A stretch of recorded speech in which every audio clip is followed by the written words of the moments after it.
इस लड़की ने सिर्फ व्यूज के लिए इस इंसान की जान ले ली। केरल की एक बस में शिमजिथा मुस्तफा नाम की इस लड़की ने वीडियो बनाया। आरोप लगाया कि उसके साथ सेक्सुअल हरेसमेंट हुआ है और वीडियो सीधे सोशल मीडिया पर डाल दिया। ना पुलिस के पास गई, ना कोई शिकायत की और ना ही कोई जांच। सीधे इंटरनेट को ही अदालत बना दिया। वीडियो वायरल हो गई और जनता जज बन गई। लोगों ने बिना सच्चाई जाने दीपक को गालियां देनी शुरू कर दी।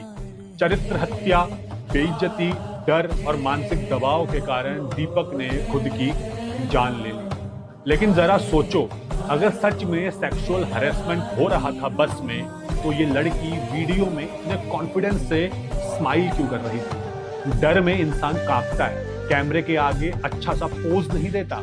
लेकिन समाज का नियम बिल्कुल साफ है, लड़की बोले तो सच, लड़का बोले तो झूठ, क्योंकि लड़के तो ऐसे ही होते हैं ना।